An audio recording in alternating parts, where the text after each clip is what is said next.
The Indian Medical Council Act 1956. This act came into force 30th December 1956. Section 1, short title, extent commencement. Section 2, defining section. Section 3, constitution and composition of the council.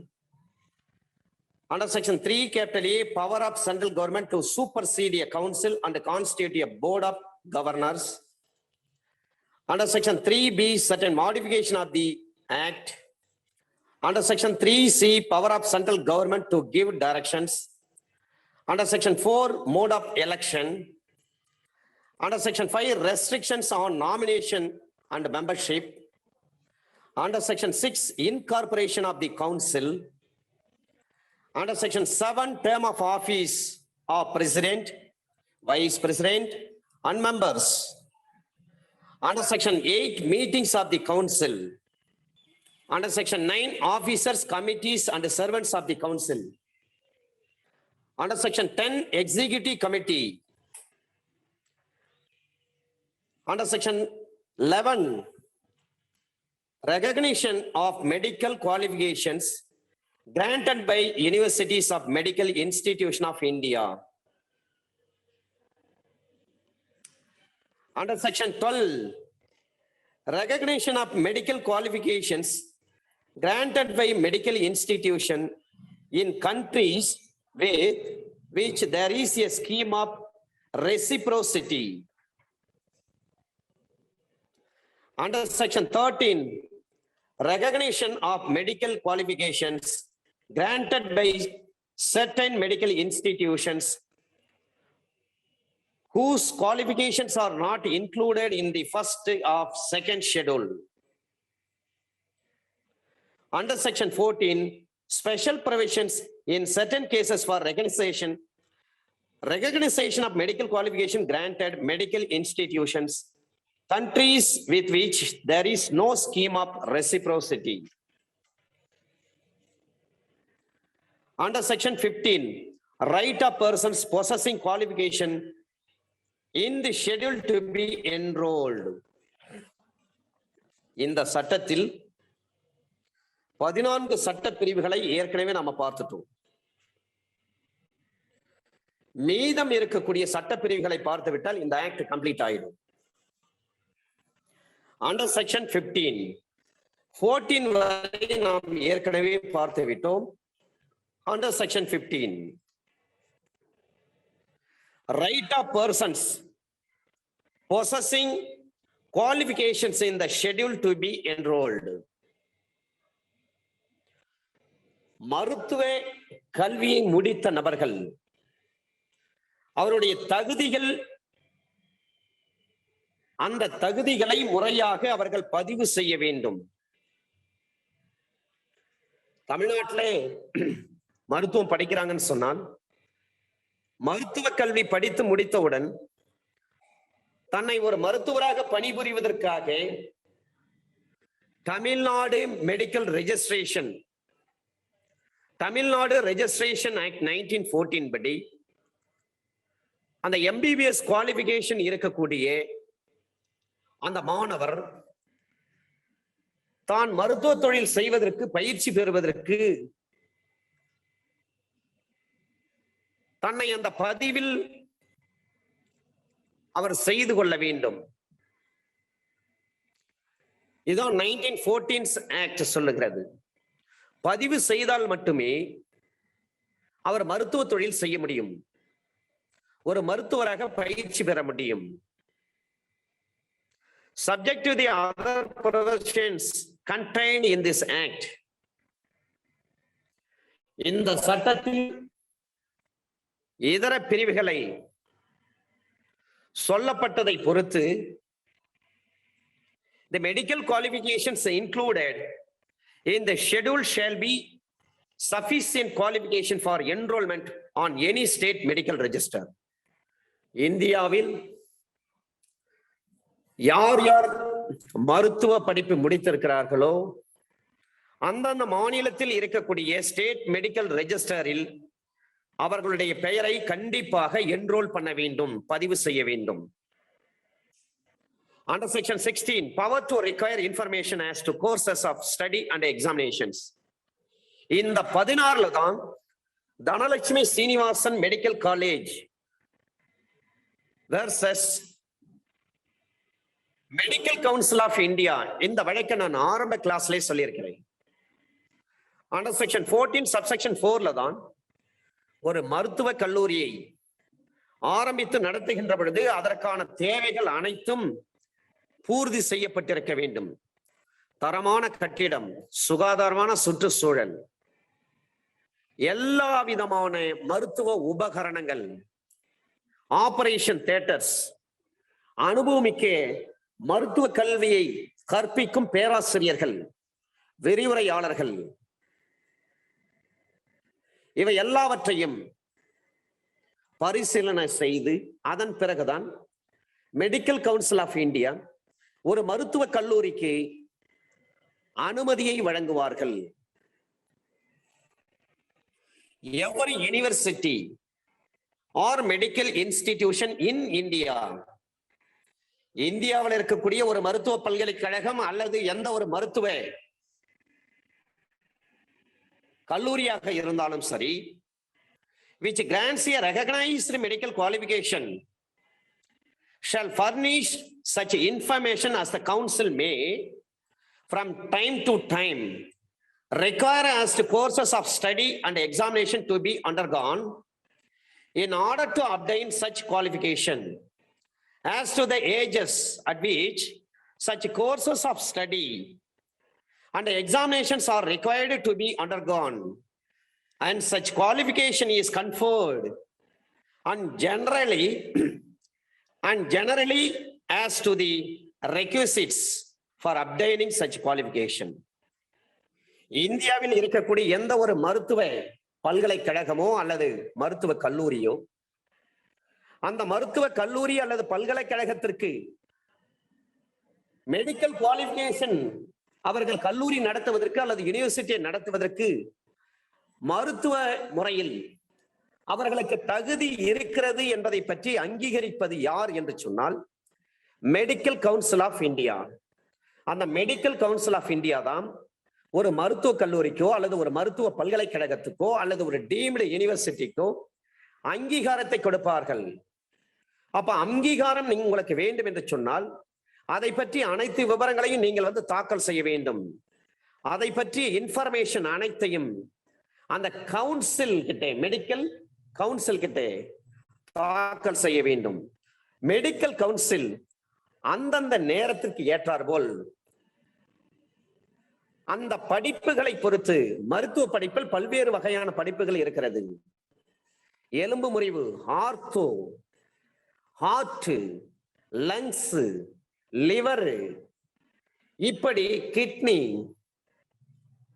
இப்படி ஒவ்வொரு மூளை, ஒவ்வொரு உடல் உறுப்புக்கும் தனித்தனியாக படித்துவிட்டு வல்லுநர்கள் இருக்கிறார்கள். அது போன்ற படிப்புகள், கோர்சஸ்,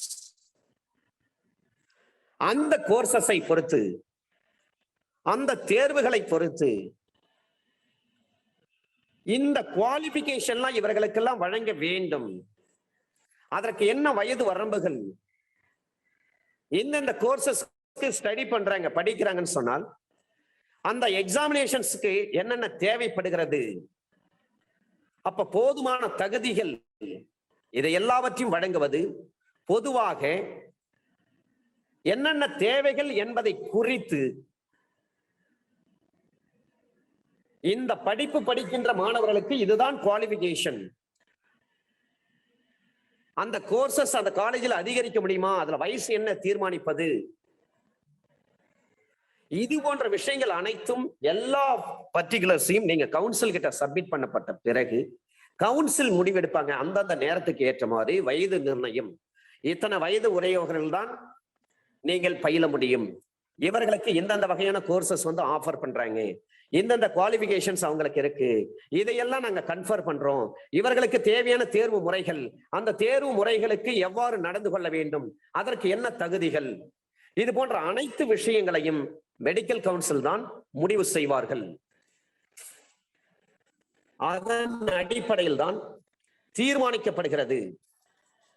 அப்ப என்ட்ரி லிஸ்ட்ல வந்து 66, லிஸ்ட் 1, என்ட்ரி லிஸ்ட்ல 25, லிஸ்ட் 3. இது 7th ஷெட்யூல்ல கொண்டு போய் வச்சிருக்காங்க. செக்ஷன் 50க்கு செக்ஷன் 15 பொறுத்தவரை right of person possessing qualifications in the schedule to be enrolled. Section 15 பொறுத்தவரை இந்தியன் மெடிக்கல் கவுன்சில் ஆக்ட் வந்து bars homeopathy and Siddha doctors using allopathy medicines, இதற்கான case laws under section 15 subsection 2ல வந்து having வேலிட்னு சொன்னாங்க, license இருந்தால் சொன்னாங்க. Tamil Nadu Siddha medical versus Indian medical association. அப்ப Indian medicine central council act 1970ல வந்தது. அவங்க தான் இதை ரெகுலரைஸ் பண்றாங்க. இந்த ஆக்ட் படி ரெகுலரைஸ் பண்ணி சித்த மருத்துவர்கள் பயிற்சி பெற முடியும். செக்ஷன் 15க்கான ஜட்ஜ்மெண்ட் இது. Tamil Nadu Siddha medical versus Indian medical association 2011ல வந்த தீர்ப்பு. அதை போலவே அண்டர் செக்ஷன் 14க்கான ஜட்ஜ்மெண்ட் தான் தனலட்சுமி சீனிவாசன் காலேஜ் பெரம்பலூர்ல இருக்கு பாருங்க, மருத்துவக் கல்லூரி. அந்த காலேஜ் செக்ஷன் 14ல Dhanalakshmi Srinivasan versus medical council of India under section 14 subsection 6 subsection 4 discuss பண்ணாங்க. இதுல ஒரு மெடிக்கல் இன்ஸ்டிடியூஷனுக்கு மத்திய அரசாங்கம் அந்த கவுன்சில் கிட்ட ஆலோசனை செய்த பிறகுதான் நோட்டிபிகேஷன் அபிஷியல் கெசட்ல விடுவாங்க. அபிஷியல் கெசட்ல அவங்களுக்கு நோட்டிபிகேஷன் கொடுக்கறாங்க, நீங்கள் மருத்துவக் கல்லூரியை நடத்த முடியும் என்று சொல்லி. இங்கதான் அந்த ரெசிப்ரோசிட்டியை கொண்டு வராங்க. தனலட்சுமி சீனிவாசன் மெடிக்கல் காலேஜை பொறுத்தவரை அண்டர் செக்ஷன் 14க்கான ஜட்ஜ்மெண்ட், அண்டர் செக்ஷன் 15க்கான judgment Tamil Nadu Siddha medical versus Indian medical association 2011ல வந்தது. இந்த சித்த மருத்துவத்தை பொறுத்தவரை செயல்படுத்த முடியாது, அதற்கு தடை என்று சொல்கிறார்கள் அண்டர் செக்ஷன் 15 சப்செக்ஷன் 2ல. ஆனால் Indian medicine central council act 1970ல சொல்றாங்க, இதை ரெகுலரைஸ் பண்ணி சித்த மருத்துவர்களும் பிராக்டிஸ் பண்ண முடியும். அலோபதி மருந்து வந்து சித்த மருத்துவர்கள் கையாள கூடாது. அண்டர் செக்ஷன் 15ல தெளிவா சொல்லிட்டாங்க. ஆனால் Indian medicine central council act 1970 படி அதை ஒழுங்குமுறைப்படுத்தி சித்த மருத்துவர்களுக்கு அது போன்ற பயிற்சி செய்யலாம் சொல்லிட்டாங்க. அண்டர் செக்ஷன் 15க்கு இன்னொரு கேஸ்ல தான் Ajay Kumar Singh and others, Ajay Kumar Singh and others versus state of Bihar and others, Ajay Kumar Singh and others versus state of Bihar and others 1994 volume 4 SCC page number 401. இந்த ஆக்டை ஆரம்பிப்பதற்கு முன்பாக இந்த ஜட்ஜ்மெண்ட்ஸ் எல்லாம் நான் உங்களுக்கு சொல்லிட்டேன். இருந்தாலும் அண்டர் செக்ஷன் 15 சப்செக்ஷன் 4க்கான ஜட்ஜ்மெண்ட் இது. Ajay Kumar Singh and others versus state of Bihar and others 1994 volume 4 SCC page number 401. இந்த அஜய் குமார் சிங் வழக்குல சொல்றாங்க, question of permissibility of providing under section 15 subsection 4 of Medical Council Act 1956 postgraduate medical colleges அப்ப socially economically list 1 list 3 of the 7th schedule சொல்றாங்க. Section 16 17 18 19 பற்றி எதை பற்றி பேசுகிறது என்று சொன்னால், the courses of study and recognized medical qualification section இந்த சட்டத்தில் under section 16 17 18 19 speaks about the courses of study and recognized medical qualification பற்றி பேசுகிறது. அப்ப regulation list second is directory and it did not have any mandatory force ன்னு சொல்றாங்க. under section 14 under section 15 subsection 4க்கான judgment Ajay Kumar Singh and others versus state of Bihar and others 1994 volume 4 SCC page number 401. இப்ப 16 17 18 இருந்து 19 வரை courses of study and recognition of medical qualification பற்றி பேசுகிறது. இப்ப 16 பொறுத்தவரை power to require information as to courses of study and examination. இதைத்தான் நாம் ஏற்கனவே பார்த்தோம். அப்போ ஒவ்வொரு யூனிவர்சிட்டியாக இருந்தாலும் சரி, மருத்துவக் கல்லூரியாக இருந்தாலும் சரி, அவர்களுக்கு அங்கீகாரம் வேண்டும் என்று சொன்னால் அவர்கள் இது போன்ற மருத்துவ படிப்புகளை வழங்கி அதற்கான டிகிரிஸ் அவங்க வழங்குறாங்கன்னு சொன்னா அப்ப குவாலிபிகேஷன் இருக்கணும். இதை பற்றி எல்லாமே அவங்க ஃபர்னிஷ் பண்ணும் அந்த இன்ஃபர்மேஷன்லாம். அப்ப கவுன்சில் தான் என்ன பண்ணாங்க, நோட்டிபிகேஷன்ல அதை வெளியிடுறாங்க. அந்தந்த நேரத்துக்கு ஏற்றார் போல இந்த கோர்ஸுகள், இதற்கான தேர்வு முறைகள் இவ்வாறு நடைபெற்றுக் கொண்டிருக்கிறது. இது சம்பந்தமாக இந்த தரமுள்ள படிப்புகள், இந்த குவாலிபிகேஷன் தகுதிகள், அதை பொறுத்து அந்த மாணவனுடைய வயதுகள் என்ன, எந்த விதமான கல்வி, அதற்கான தேர்வு முறைகள், இதையெல்லாம் தேவைப்படும் பட்சத்தில் அந்த குவாலிபிகேஷனை பொறுத்து பொதுவாக requisites for obtaining such qualifications இதுதான் அண்டர் செக்ஷன் 16.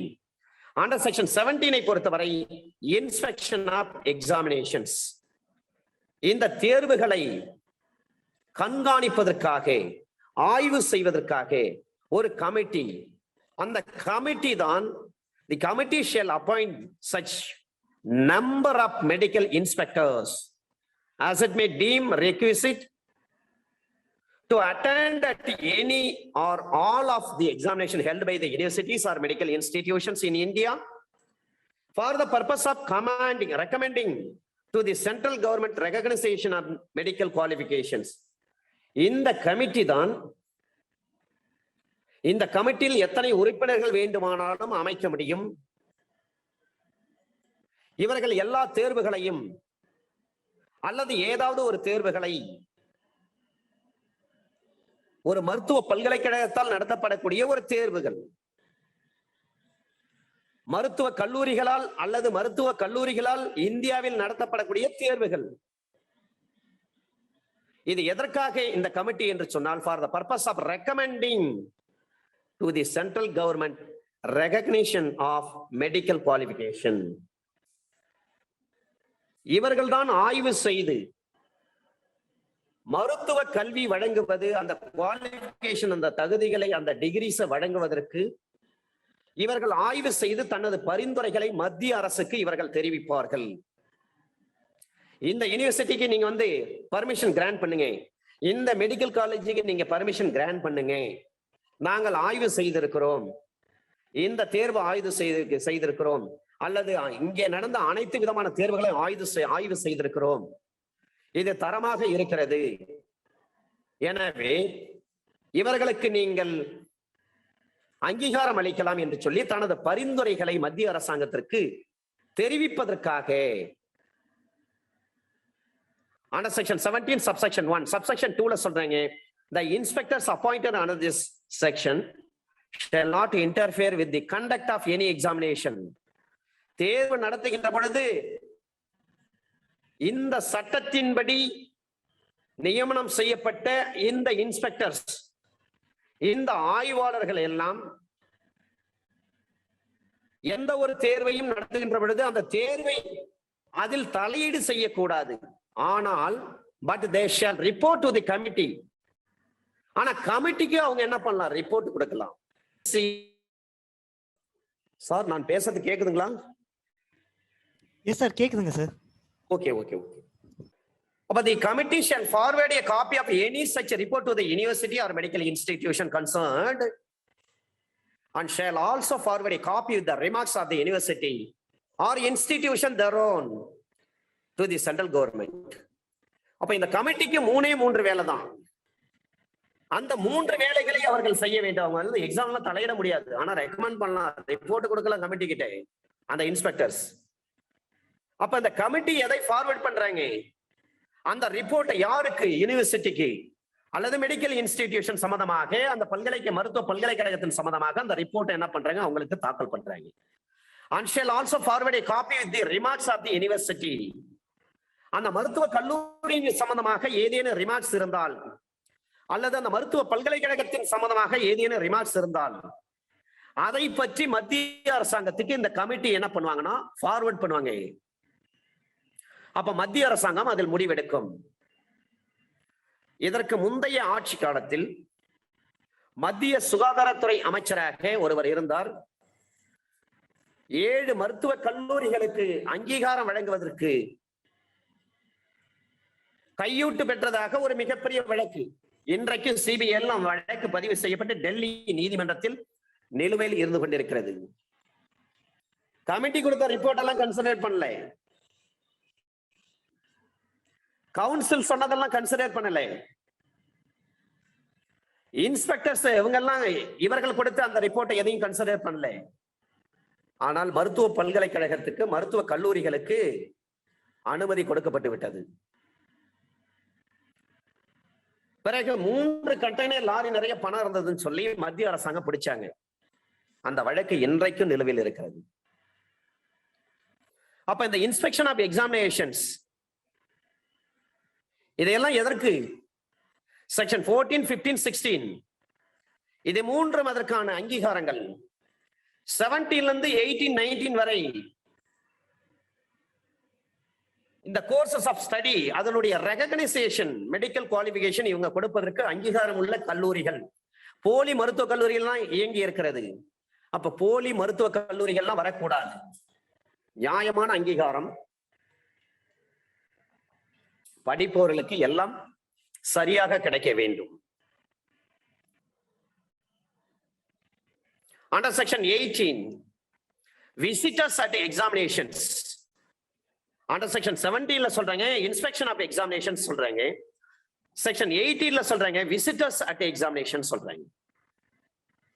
அப்ப கவுன்சில் என்ன பண்றாங்க? The medical council of India may appoint such number of visitors as it may deem. இதை படிக்கின்ற பொழுது இந்திய தேர்தல் ஆணையம் ஒரு மாநிலத்தில் தேர்தலை நடத்துகின்ற பொழுது, அது மத்தியில் தேர்தலை நடத்துகின்ற பொழுது பார்வையாளர்களை நியமனம் செய்வார்கள். அதை போலத்தான் இந்த கமிட்டி இந்த மெடிக்கல் கவுன்சில் ஆஃப் இந்தியா இவங்க may appoint such numbers of visitors. It may deem requisite to attend any or all the examination held by university or medical institution in India for the purpose of granting recognized medical qualification. ஒரு மருத்துவ கல்லூரியோ அல்லது மருத்துவ பல்கலைக்கழகமோ நடத்துகின்ற அந்த தேர்வு, அந்த தேர்வின் மூலமாக ஒரு தகுதி வாய்ந்த ஒரு குவாலிபிகேஷன் வழங்குறாங்க. இது சம்பந்தமாக இவர்களை பார்வையாளர்களாக சில உறுப்பினர்களை மெடிக்கல் கவுன்சில் ஆஃப் இந்தியா அமைப்பார்கள், ஏற்படுத்துவார்கள், நியமிப்பார்கள். இந்தியாவில் இருக்கக்கூடிய ஒரு மெடிக்கல் இன்ஸ்டிடியூஷன், மருத்துவ கல்லூரி அல்லது மருத்துவ பல்கலைக்கழகம் நடத்தக்கூடிய அந்த தேர்வுகளை requisite to attend at any or all of examinations. ஏதாவது ஒரு தேர்வு அல்லது அனைத்து தேர்வுகளையும் இவர்கள் விசிட்டர்ஸ் ஆக செயல்பட முடியும். அப்ப any person, whether he is a member of the council or not, may be appointed as a visitor under this section. But a person who is appointed as an inspector under section 17 for any examination shall not be appointed as a visitor for the same examination. ஒரே மாதிரியான தேர்வுகளை எல்லாம் பார்வையிடுவதற்கு, பார்வையாளர்களாக இருப்பதற்கு section 17 படி இவர்களுக்கு அதிகாரம் கிடையாது. அவங்களை நியமிக்க மாட்டாங்க. அவர் இந்திய மருத்துவ கவுன்சில்ல உறுப்பினரா இருக்கிறாரா இல்லையா, அவர்களை யார் அப்பாயிண்ட் பண்ணுவது? Maybe appointed as a visitor, அவ்வளவுதான். whether he is a member of the council or not. அப்ப எந்த ஒரு நபராக இருந்தாலும் சரி, அவர் இந்திய மெடிக்கல் கவுன்சில் உறுப்பினராக இருந்தாலும் சரி, இல்லாவிட்டாலும் சரி, he may be appointed as a visitor under this section, but a person who is appointed as an inspector, அவரை ஆய்வாளராக நியமனம் செய்கிறார்கள். எந்த சட்டத்தின் அடிப்படையில்? under section 17 படி. எதற்காக? for any examination shall not be appointed as a visitor for the same examination. எந்த ஒரு தேர்வாக இருந்தாலும் அதே போன்ற வேற ஒரு தேர்வுக்கு அவங்களை அப்பாயிண்ட் பண்ண முடியாது. அப்ப visitors appointed under this section shall not interfere with the conduct of any examination, but they shall report to the president of the council. இந்த விசிட்டர்ஸ் என்ன பண்றாங்க? மெடிக்கல் கவுன்சிலுக்கு தான் தனது ரிப்போர்ட்டை அனுப்புவார்கள். அந்த தேர்வில் எந்தவித தலையீடும் செய்ய முடியாது. இதே இன்ஸ்பெக்ஷன் ஆஃப் எக்ஸாமினேஷன் அவங்க என்ன பண்றாங்க, அவங்களுடைய ரிப்போர்ட்டை வந்து கமிட்டிக்கு தான் ஃபார்வர்ட் பண்றாங்க. செக்ஷன் 18 படி விசிட்டர்ஸ் தன்னுடைய ரிப்போர்ட்டை பிரசிடென்ட் ஆஃப் தி கவுன்சிலுக்கு தான் அனுப்பணும். எது சம்பந்தமாக, அந்த sufficiency of every examination which they attend and on any other matters in regard to which the council may require them to report. அப்ப கவுன்சில் கேட்கறாங்க, இந்த தேர்வு நடக்கிறது, நீங்க ஆய்வு பண்ணுங்க, நீங்க பார்வையாளராக இருங்க, இது சம்பந்தமா ஏதேனும் யூனிவர்சிட்டியோ மருத்துவ பல்கலைக்கழகமோ அல்லது மருத்துவ கல்லூரிகளிலோ ஏதாவது குறைபாடுகள் இருந்தால் அது சம்பந்தமான ரிப்போர்ட்டை பிரசிடென்ட் ஆஃப் தி கவுன்சிலுக்கு அனுப்பணும்.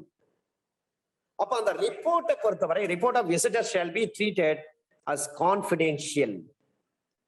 ஒரு விசிட்டர் கொடுக்கிற அந்த அறிக்கை என்பது ரகசியத்தன்மை வாய்ந்ததாக அதை மெயின்டைன் பண்ணும். ரகசியத்தன்மை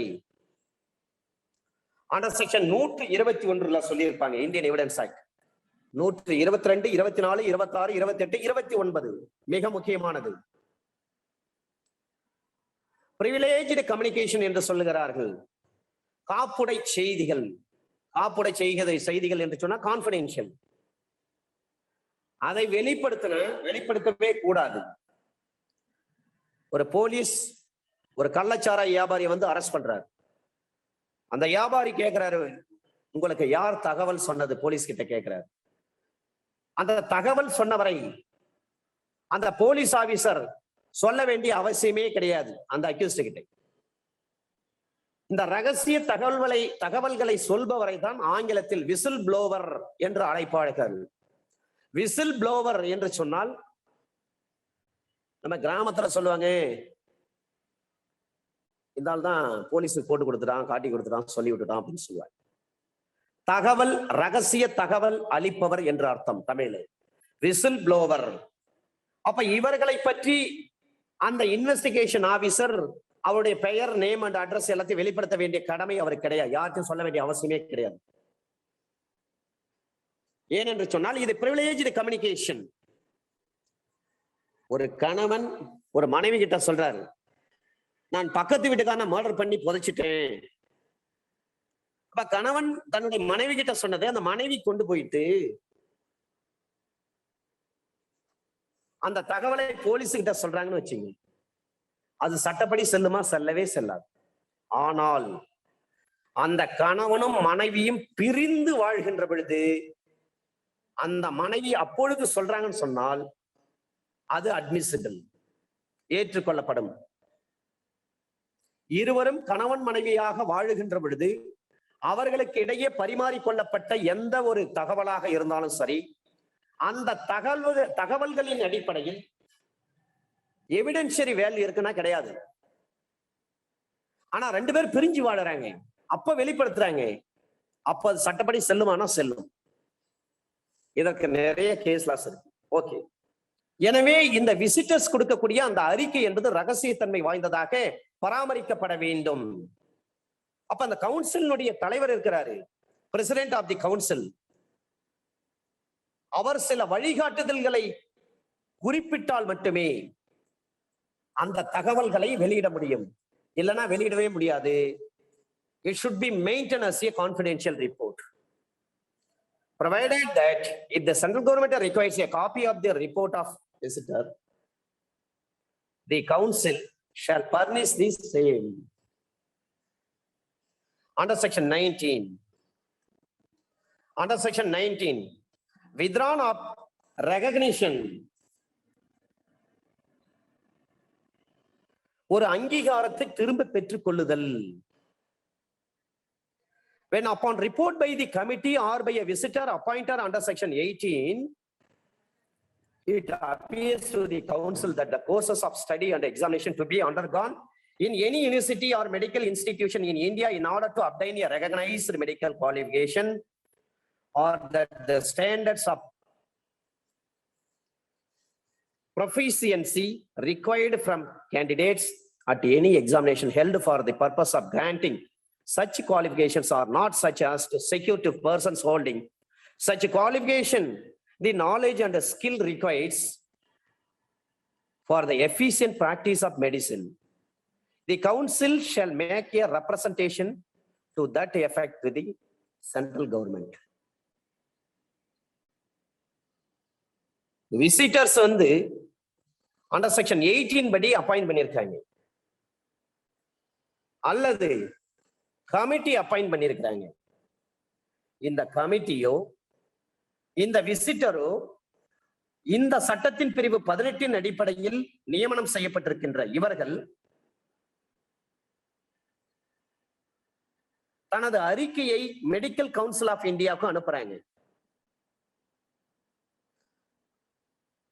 மருத்துவ கல்வி சம்பந்தமாக அதனுடைய தேர்வுகள் சம்பந்தமாக ஒரு மருத்துவ பல்கலைக்கழகமோ அல்லது மருத்துவ கல்வி நிறுவனமோ மெடிக்கல் காலேஜோ இந்தியாவில் இருக்கக்கூடிய ஒரு மருத்துவ பல்கலைக்கழகமோ அல்லது ஒரு மருத்துவ கல்லூரியோ ஒரு அங்கீகாரம் மெடிக்கல் குவாலிபிகேஷனுக்கான அங்கீகாரம் அந்த அங்கீகாரத்தை பெற்றிருக்கிறார்கள். அப்ப standard of proficiency required from candidates at any examination held for the purpose of granting such qualification. எந்த ஒரு தேர்வு நடத்தி சரி நீங்க ஒரு தகுதியை வழங்குறீங்க, தகுதினா ஒரு டிகிரியை வழங்குறீங்கன்னு சொன்னால் இது சம்பந்தமாக இந்த கமிட்டியோ அல்லது இந்த விசிட்டரே செக்ஷன் 18 படி கொடுக்கக்கூடிய அந்த ரிப்போர்ட்டின் அடிப்படையில் அவங்க என்ன சொல்றாங்க, இங்க சில விஷயங்கள் போதாததாக இருக்கிறது, இன்னும் சில விஷயங்களை மாற்றி அமைக்கிறது, இந்த குறைகள் நிறைகள் இருக்கிறது, இவற்றை சரி செய்ய வேண்டும், போதுமான கட்டமைப்பு வசதி இல்லாத மருத்துவக் கல்லூரிகளுக்கு யூனிவர்சிட்டிகளுக்கு நீங்கள் அங்கீகாரம் கொடுத்திருந்தால் அந்த அங்கீகாரங்களை மறுபரிசீலனை செய்ய வேண்டும் என்று சொல்லி அந்த கமிட்டியோ அல்லது அந்த விசிட்டரோ தனது அறிக்கையில கொடுக்கிறாங்க. அதை பேஸ் பண்ணி அந்த அறிக்கையின் அடிப்படையில் என்ன கேட்கிறாங்க, requisite for the efficient practice of medicine. அப்ப இந்த medical council of India shall make a representation to that effect to the central government. ஒரு கமிட்டி கொடுத்த ஒரு ரிப்போர்ட் அல்லது ஒரு விசிட்டர் கொடுத்த report under section 18 of this ஆக்டின் படி அதை பரிசீலனை செய்யறாங்க. மெடிக்கல் கவுன்சில் ஆஃப் இந்தியா என்ன பண்றாங்க, அவங்க ரெப்ரசன்டேஷன் பண்றாங்க, மத்திய அரசுக்கு இதை பற்றி தெரிவிக்கிறாங்க. அப்ப மத்திய அரசாங்கம் தான் இதற்கு ஒரு முடிவு எடுக்கும். அப்ப அங்கீகாரம் வழங்குறது யாருங்க, இறுதியாக சென்ட்ரல் கவர்மெண்ட் தானே. Medical council of India yes, இருந்தாலும் மத்திய அரசாங்கம் தான் இதுல முடிவு எடுக்கணும். அப்ப மத்திய அரசாங்கம் எப்ப முடிவு எடுக்கும், அந்த ரெப்ரசன்டேஷனை கருத்தில் எடுத்துக்கொண்ட பிறகு அப்ப சென்ட்ரல் கவர்மெண்ட் என்ன பண்ணுவாங்கன்னா மாநில அரசுக்கு அனுப்புவாங்க. அதுல ஒரு மெடிக்கல் காலேஜ் ஒரு யூனிவர்சிட்டி எங்கே அமைந்திருக்கிறதோ அந்த மாநிலத்திற்கு அப்ப ஸ்டேட் கவர்மெண்ட் தான் இதை எல்லாத்தையும் ஃபார்வர்ட் பண்ணி அதோடு கூட ஃபார்வர்ட் பண்றாங்கன்னா என்ன அர்த்தம், என்னென்ன ரிமார்க்ஸ் இருக்குது அந்த மருத்துவக் கல்லூரியில், என்னென்ன ரிமார்க்ஸ் குறைபாடுகள் இருக்கிறது அந்த மருத்துவ பல்கலைக்கழகத்தில், இதை எல்லாவற்றையும் தேர்வு செய்து ஒரு யூனிவர்சிட்டிக்கு தேர்ந்தெடுத்து இதையெல்லாம் அனுப்புறாங்க அல்லது மெடிக்கல் காலேஜுக்கு அனுப்புறாங்க, மெடிக்கல் இன்ஸ்டிடியூஷனுக்கு அனுப்புறாங்க. என்ன இன்டிமேஷன், உங்கள் மருத்துவ பல்கலைக்கழகத்தில் இந்த குறைகள்லாம் இருக்கிறது, விசிட்டர்ஸ் இதுக்கு ரிப்போர்ட் கொடுத்திருக்கிறாங்க chairman of the president of the Indian medical கவுன்சிலுக்கு. அதை போல இந்த கமிட்டி உங்க கல்லூரியின் மீது உங்க மருத்துவ பல்கலைக்கழகத்தின் மீது இந்த ரிப்போர்ட் கொடுத்திருக்கிறாங்க என்று சொல்லி அந்த இன்டிமேஷனை அனுப்புவார்கள் அந்த குறிப்பிட்ட மருத்துவ பல்கலைக்கழகத்திற்கோ அல்லது மருத்துவ கல்வி நிலையத்திற்கோ மெடிக்கல் காலேஜுக்கு அந்த இன்டிமேஷனை state government shall forward it along with such remarks as it may choose to make to the university or medical institution with an intimation of the period within which the university or medical institution may submit its explanation to the state government.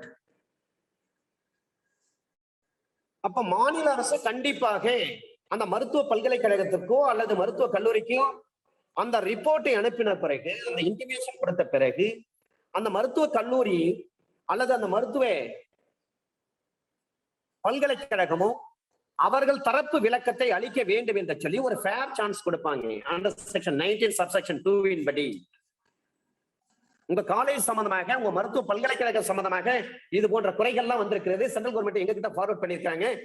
ஏன்னா இந்த college, இந்த மருத்துவ பல்கலைக்கழகம் இங்கதான் அமைந்திருக்கிறது. எனவே நாங்கள் உங்களுக்கு இன்டிமேட் பண்றோம், உங்க தரப்பு பதில் என்னவோ, உங்க தரப்பு காரணங்கள் ஏதாவது இருந்தால் நீங்க தெரிவிக்க வேண்டும் என்று சொல்லி மாநில அரசாங்கம் அந்த மருத்துவ பல்கலைக்கழகத்துக்கோ அல்லது மருத்துவமனை, அந்த மருத்துவ கல்லூரிக்கோ இன்டிமேட் பண்ணுவாங்க. அப்ப on the receipt of the explanation, அந்த மருத்துவ பல்கலைக்கழகமோ மருத்துவ கல்லூரியோ தன் தரப்பு விளக்கங்களை கொடுத்த பிறகு, where no explanation is submitted within the period of fixed, ஒரு குறிப்பிட்ட காலத்திற்குள்ளாக நீங்கள் உங்கள் தரப்பு விளக்கத்தை அளிக்க வேண்டும் என்று சொல்றாங்க. அந்த விளக்கத்தை அளிக்கல. அப்ப எக்ஸ்பைரி ஆஃப் தட் பீரியட், அந்த பீரியட் முடிஞ்சு போச்சு. ஸ்டேட் கவர்மெண்ட் என்ன செய்யணும்? State government shall make its recommendation to the central government. அவ்வளவுதான். ஏன்னா மத்திய அரசாங்கம் தான் மாநில அரசாங்கத்துக்கு அனுப்பியிருக்கிறாங்க. அதை பேஸ் பண்ணி, அந்த ரிப்போர்ட்டை பேஸ் பண்ணி தான் மாநில அரசாங்கம் அந்த மருத்துவ பல்கலைக்கழகமோ அல்லது மருத்துவ கல்லூரிக்கே கேட்கறாங்க. இன்டிமேட் பண்ணிட்டு உங்க தரப்பு எக்ஸ்பிளனேஷன் சொல்லுங்க, உங்க கல்லூரி மீது அல்லது உங்களது மருத்துவ பல்கலைக்கழகத்தின் மீது இந்த குறைகள் இருக்கிற ரிமார்க்ஸ் இருக்குது, கமிட்டி ரெக்கமெண்ட் பண்ணிருக்காங்க, விசிட்டர்ஸ் ரெக்கமெண்ட் பண்ணிருக்காங்க அண்டர் செக்ஷன் 18 படி, உங்க தரப்பு விளக்கத்தை சொல்லுங்கன்னு சொல்றாங்க. சப்செக்ஷன் 3 படி நியாயமான சந்தர்ப்பத்தை வழங்கி இருக்கிறாங்க. அந்த நியாயமான சந்தர்ப்பம் வழங்கப்பட்ட பிறகு அந்த தேதிக்குள்ள அவங்க தரப்பு விளக்கத்தை சொல்லாமல் விட்டுவிட்டால் state government shall make its recommendation to the central government. அப்ப மாநில அரசு அதனுடைய ரெக்கமெண்டேஷனை, பரிந்துரைகளை shall make it to the central government. மத்திய அரசுக்கு மாநில அரசு தனது பரிந்துரைகளை அனுப்பும். அப்ப central government after making such further enquiry, உடனே மத்திய அரசாங்கம் என்ன பண்றாங்க? மேற்கொண்டு விசாரணை நடத்த வேண்டும், ஃபர்தர் என்கொயரி நடத்த வேண்டும் என்று சொல்லி அந்த committee அமைக்கிறாங்க. It may think fit may by notification the official gazette direct that an entry shall be made. But appropriate schedule against this said medical qualification, declaring that it shall be recognized medical qualification only when granted before a specified date. ஒரு குறிப்பிட்ட தினத்தை, ஒரு குறிப்பிட்ட நாளை நிர்ணயம் செய்து இவர்களுக்கு medical qualification அதை ரெகக்னைஸ் பண்ண வேண்டி மத்திய அரசாங்கம் மாநில அரசிடமிருந்து ரெக்கமெண்டேஷனை பெறப்பட்ட பிறகு ஃபர்தர் என்கொயரி நடத்துறாங்க. மேற்கொண்டு விசாரணை நடத்துகின்ற பொழுது அந்த விசாரணையை அபிஷியல் கெசட்ல வெளியிட வேண்டும். அப்ப இந்த appropriate schedule against the set medical qualification under section 20 post graduate medical education committee for assisting counsel in matters relating to post graduate medical education. இந்த post graduate medical education இது சம்பந்தமாக Ajay Kumar Singh and others versus state of Bihar, இது under section 15 subsection 4க்கு இந்த judgment பொருந்தும், under section 20க்கும் இந்த judgment பொருந்தும். அப்ப information technology act under section 119 ஒரு statutory in notice in nature என்று சொல்கிறார்கள். அதே போலவே செக்ஷன் 53 சப்செக்ஷன் 10ல சொல்றாங்க maximum number of students to be admitted to course for studies equally medical council act படி would apply to dental council. அப்ப Indian medical register கண்டிப்பாக ஃபாலோ பண்ண வேண்டும். இதை யார் ஃபாலோ பண்ண வேண்டும்? The council, Indian medical council shall cause to be maintained in the prescribed manner. உரிய முறையில் இந்திய மருத்துவ பதிவேட்டை அவர்கள் பராமரிக்க வேண்டும். A register of medical practitioners to be known as the Indian Medical Register. அப்ப மெடிக்கல் பிராக்டிஷனர் இருக்கிறாங்க, இவர்கள் அங்கீகரிக்கப்பட்டவர்களாக இருப்பார்கள் பதிவு செய்த பிறகு. இவர்கள் யார், அவர்கள் பெயர் என்ன, எப்பொழுது அவர்கள் மருத்துவ கல்வி முடித்தார்கள், எப்பொழுது பதிவு செய்தார்கள் என்ற அனைத்து விவரங்களும் அதில் இருக்கும். அவருடைய பெயர்கள் முதற்கொண்டு எல்லாமே அங்க என்ரோல் பண்ணிருப்பாங்க அந்தந்த நேரத்திற்கு ஏற்றவாறு. அப்ப state medical register and who possess any of the recognized medical qualification. மாநில மருத்துவ பதிவேட்டில் அந்த மாநிலத்தில் இருக்கக்கூடிய அங்கீகரிக்கப்பட்ட மருத்துவக் கல்லூரிகள், மருத்துவ பல்கலைக்கழகங்கள் அல்லது டீம்டு யூனிவர்சிட்டி இவைகளை பற்றியும் அங்கே குறிப்பிடப்பட்டிருக்கும். அப்ப இந்த கவுன்சிலுடைய டியூட்டி என்ன, கடமை என்ன? இந்திய மெடிக்கல் ரெஜிஸ்டரை இந்த சட்டத்தின் ப்ரொவிஷன் என்ன சொல்லுகிறதோ அதன்படி அவர்கள் பராமரித்து வர வேண்டும். இதில் ஏதேனும் உத்தரவுகள் பிறப்பிக்கப்பட்டிருந்தால் அந்தந்த அவ்வப்பொழுது ஃப்ரம் டைம் டு டைம் அந்த உத்தரவுகளை ஏதாவது ரிவைஸ் செய்திருந்தால், மாற்றி அமைத்திருந்தால் அதை பற்றி நீங்கள் கெசட்ல பப்ளிஷ் பண்ணியிருக்கணும். அல்லது வேறு நடைமுறையில் ஏதேனும் மாற்றங்கள் செய்திருந்தாலும் கூட கெசட் பப்ளிகேஷன் இருக்க வேண்டும். அரசிதழில் வெளியிட்டிருக்க வேண்டும், வெளியிடப்பட வேண்டும். இதர பதிவேடுகள் இருக்கிறது. அந்த பதிவேடு ஒரு பப்ளிக் டாக்குமெண்டா என்று சொன்னால் பப்ளிக் டாக்குமெண்ட் தான். அப்ப இந்தியன் எவிடன்ஸ் ஆக்ட் படி, அண்டர் செக்ஷன் 74 இன் படி, such a register shall be deemed to be a public document within the meaning of Indian Evidence Act and may be proved by a copy published in the Gazette of India. இந்திய அரசிதழில் வெளியிடப்பட்ட பிறகு அந்த காப்பியை வைத்திருந்தாலே அது போதும். 74 Indian Evidence Act under section 74, Indian Evidence Act 1872 under section 74 இன் படி அந்த இந்தியன் மெடிக்கல் ரெஜிஸ்டர் என்பது ஒரு public document. Under section 22, supply of copies of the state medical registers. இப்போ ஒவ்வொரு மாநிலத்தில் இருக்கக்கூடிய மெடிக்கல் கவுன்சில், அதாவது each state medical council shall apply to the council 3 printed copies of the state medical register. ஒரு மாநிலத்தில் பராமரித்து வரக்கூடிய, மாநில அரசாங்கத்தால் மாநிலத்தில் பராமரித்து வரக்கூடிய மாநில மருத்துவ பதிவேடு 3 காப்பி இருக்க வேண்டும். As soon as may be after a commencement of this act, subsequently after the first day of April of each year, financial year சொல்றாங்க மார்ச். இந்த மெடிக்கலை பொறுத்தவரை ஏப்ரல் மாசம் 1 தேதியிலிருந்து அதன் பிறகு ஒவ்வொரு பதிவேடுகளும் அந்த ஸ்டேட் மெடிக்கல் கவுன்சில் அவங்க இன்ஃபார்ம் பண்ணணும். யாருக்கு? இந்தியன் மெடிக்கல் கவுன்சிலுக்கு. Without making any delay of additions to and other amendments in the state medical register made from time to time.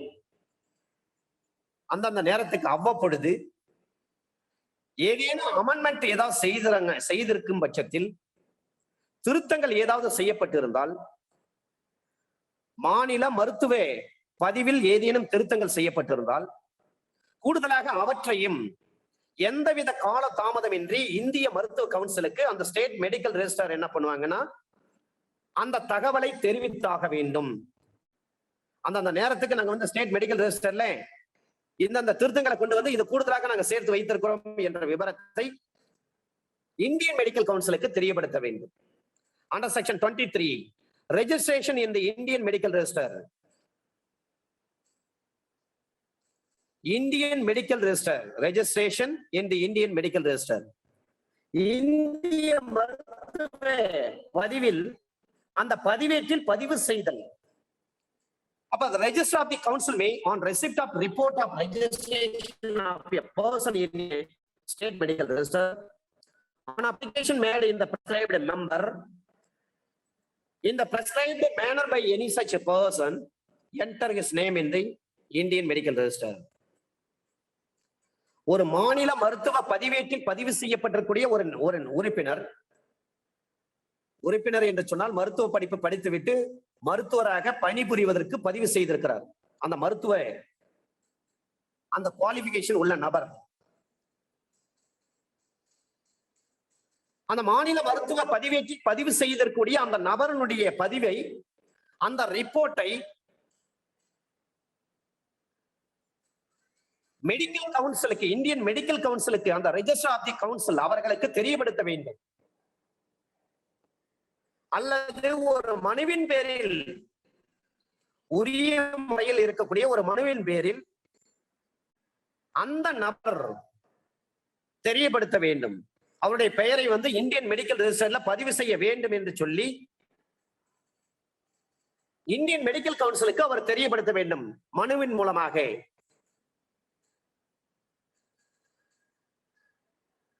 இதுல வரம்புறையாக அந்த ரெஜிஸ்டர் திருப்தி அடையும் பட்சத்தில், அந்த ரெஜிஸ்ட்ரார் பதிவாளர் திருப்தி அடையும் பட்சத்தில்,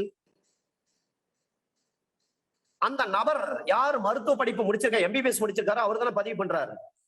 அந்த நபர் சம்பந்தமாக கன்சர்ன்ட் பொசஸ் எ ரெகக்னைஸ்டு மெடிக்கல் குவாலிஃபிகேஷன், அவருக்கு மருத்துவ அங்கீகரிக்கப்பட்ட மருத்துவ குவாலிஃபிகேஷன் இருக்கிறது என்று சொல்லி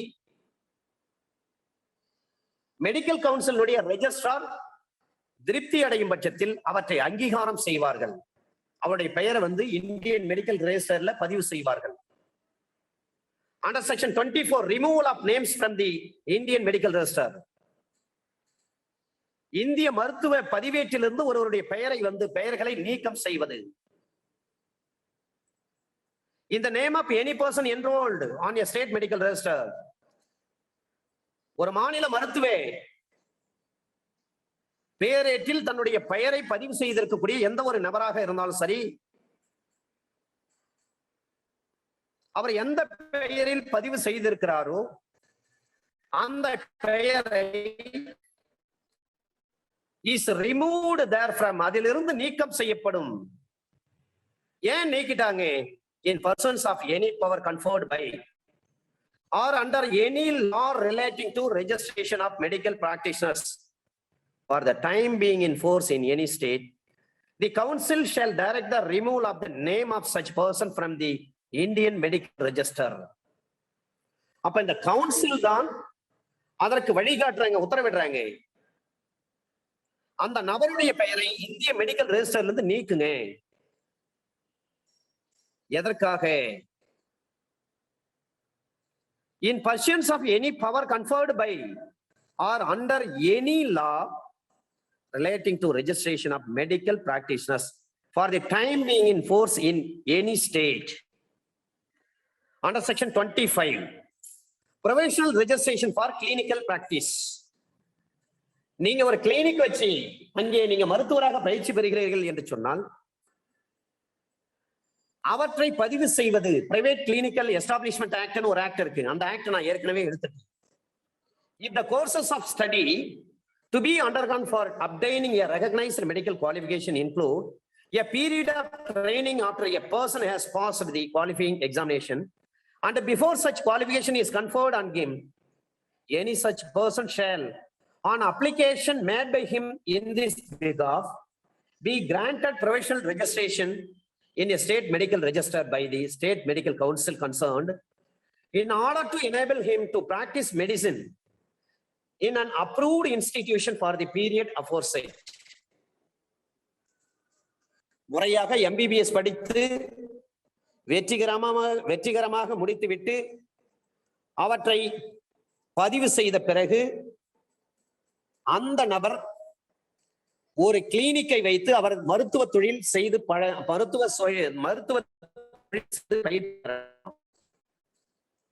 அப்ப போதுமான குவாலிஃபிகேஷன்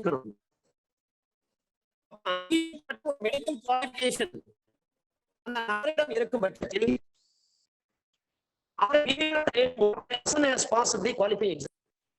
எழுதி பாஸ் பண்ண பிறகுதான் அவருக்கு எம்பிபிஎஸ் பட்டம் பெற்ற பிறகுதான் அவற்றை பதிவு செய்த பிறகுதான் அவர் தனியாக ஒரு கிளினிக்கை வைத்து நடத்த முடியும். அப்பொழுதுதான் அவர்களுக்கு கிராண்டட் ப்ரொவிஷனல் ரெஜிஸ்ட்ரேஷன். எதுல? ஸ்டேட் மெடிக்கல் ரெஜிஸ்டர்ல அவங்களுக்கு ப்ரொவிஷனல் ரெஜிஸ்ட்ரேஷன் கொடுப்பார்கள். இது யார் மூலமாக கொடுக்கப்படும்? ஸ்டேட் மெடிக்கல் கவுன்சில் மூலமாக. எது சம்பந்தமாக? Concerned in order to enable him to practice medicine in an approved institution for the period of aforesaid. ஒரு அங்கீகரிக்கப்பட்ட ஒரு நிலையமாக, கல்வி நிலையம், மருத்துவ கல்வி நிலையமாக குறிப்பிட்ட அந்த கால வரையறை காலத்திற்குள், மேலே சொல்லப்பட்ட அந்த காலத்திற்குள் அவர்கள் நடத்த முடியும். Under section 26, registration of additional qualifications. If any person whose name is entered in the Indian Medical Register obtains any title, diploma, or other qualification for proficiency in sanitary science, public health, or medicine.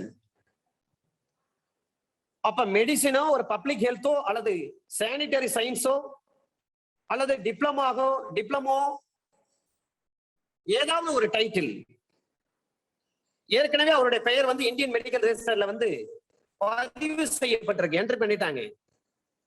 அவ்வாறு பதிவு செய்யும் பட்சத்தில், if any person whose name is entered in the Indian Medical Register obtain any title, diploma, or other qualification for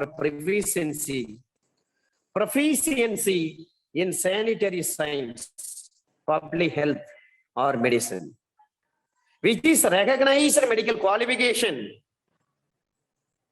he shall on application made in this behalf, in the prescribed manner, உரிய முறையில் உரிய படிவத்தில் இவ்வாறு மேற்கொண்டு படித்த இந்த நபர்கள் தனது மேற்படிப்புகளை எல்லாம் அடிஷனல் குவாலிபிகேஷன்ஸ் எல்லாவற்றையும் இந்திய மருத்துவ கவுன்சில் இந்தியன் மெடிக்கல் ரெஜிஸ்டர்ல பதிவு செய்யும் பட்சத்தில் அவர் டைட்டில் வாங்கியிருக்கலாம், டிப்ளமோ வாங்கியிருக்கலாம், அதர் குவாலிபிகேஷன் வாங்கியிருக்கலாம், அல்லது சானிட்டரி சயின்ஸ் வாங்கியிருக்கலாம், அல்லது பப்ளிக் ஹெல்த் படிச்சு அந்த படிப்பு முடிச்சு பட்டம் வாங்கியிருக்கலாம், அல்லது மெடிசன் முடிச்சு அதுல பட்டம் வாங்கியிருக்கலாம், டிப்ளமா இன் பார்மசூட்டிகல்ஸ் அல்லது பிஎஸ்சி பார்மசூட்டிகல்ஸ். அப்ப which is a recognized medical qualification, which is recognized medical, அங்கீகரிக்கப்பட்ட ஒரு மருத்துவம், ஒரு குவாலிபிகேஷன் தகுதி, shall on application made in this behalf. இது சம்பந்தமாக அவர் ஒரு மனு கொடுக்கிறார், உரிய படிவத்தின் அடிப்படையில் உரிய முறையில். அப்ப be entitled to have entry stating such other title, diploma, or other qualification made against his name in the Indian Medical Register, either in substitution for or in addition to any entry previously made.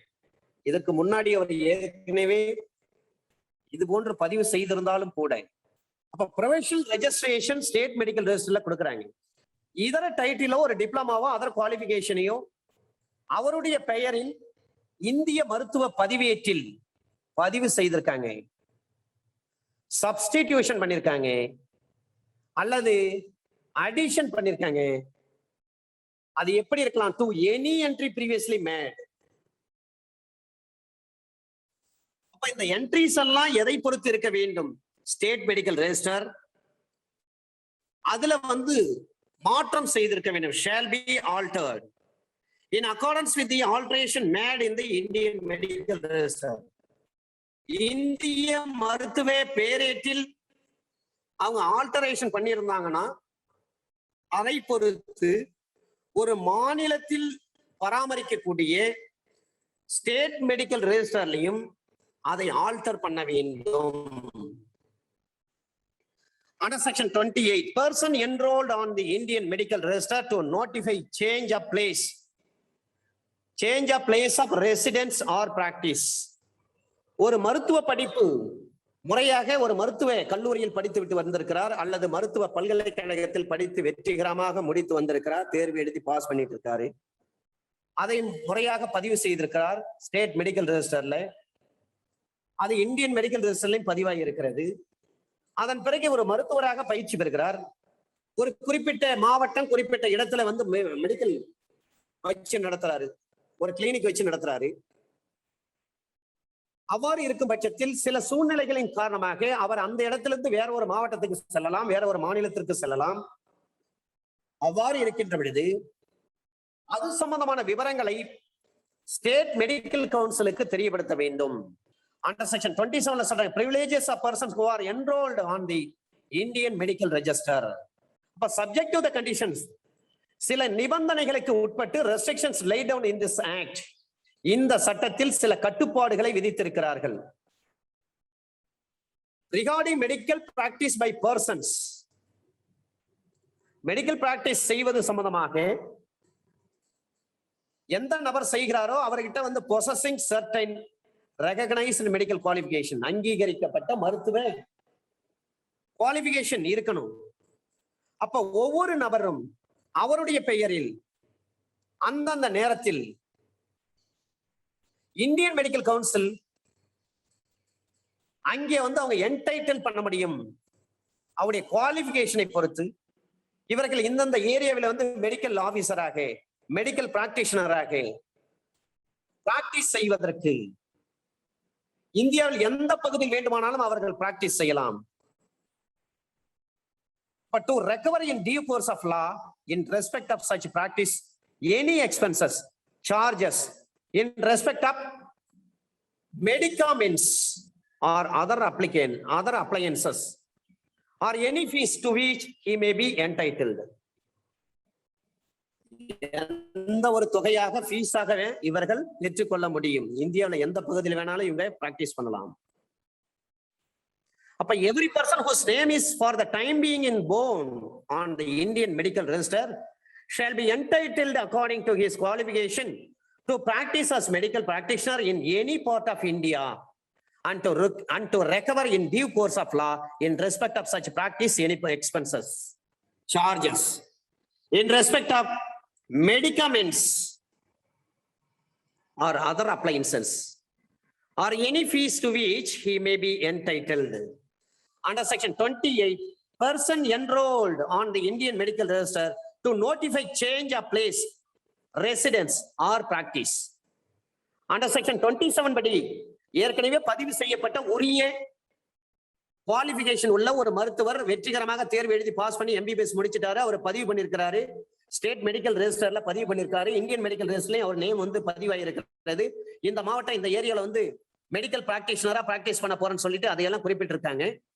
சில சூழ்நிலையின் காரணமாக அந்த இடத்துல இருந்து வேறொரு இடத்துக்கு அவர் shift ஆகிறாரு சொன்னா அந்த தகவல்கள் அனைத்தையும் அந்த மெடிக்கல் பிராக்டிஷனர் தெரியப்படுத்த வேண்டும். அப்ப every person registered in the Indian medical register shall notify any transfer of the place of his residence, அவருடைய வசிப்பிடம் or practice to the council and to the state medical council concerned within 30 days of the such transfer. இந்த இடத்துல அந்த இடத்துக்கு போறாங்க 30 நாட்களுக்குள்ளாக தெரியப்படுத்த வேண்டும். திண்டுக்கல் மாவட்டத்தில் இருக்கிறார், அவருக்கு டிரான்ஸ்பர் பண்றாங்க அல்லது வேற இடத்துக்கு அவர் போறாரு, இடம்பெயர்றாரு.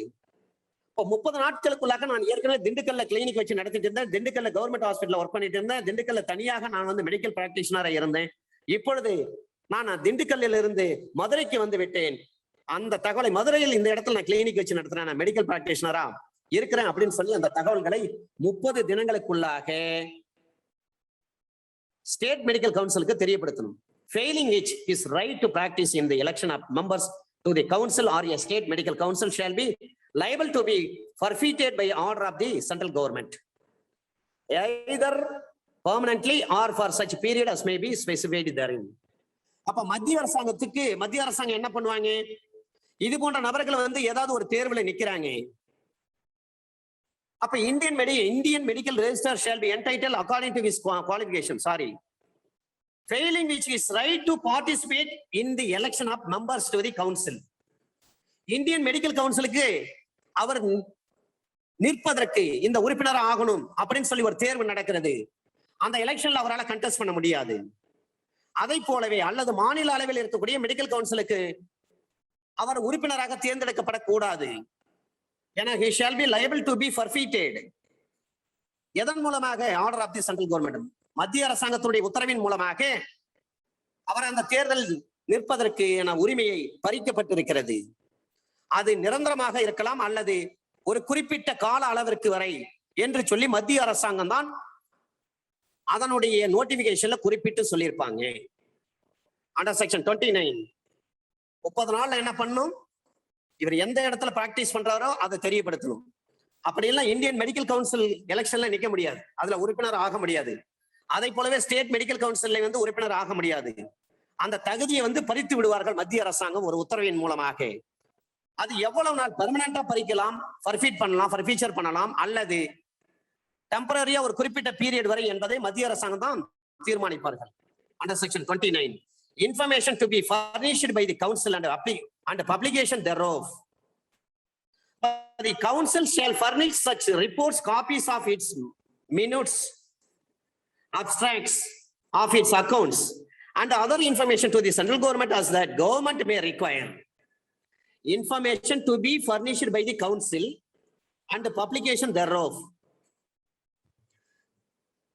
அப்ப இந்தியன் மெடிக்கல் கவுன்சில் என்ன பண்ணுவாங்க, சில தகவல்களை தெரிவிக்கிறாங்க, அதை வெளிப்படுத்துகிறார்கள், அதை பொறுத்து.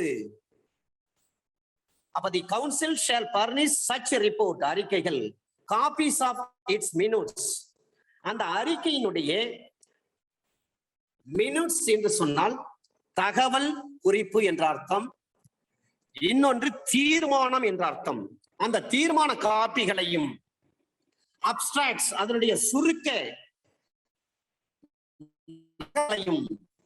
அதனுடைய அக்கவுண்டையும் இதர தகவல்களையும் மத்திய அரசாங்கத்துக்கு தெரியப்படுத்த வேண்டும்.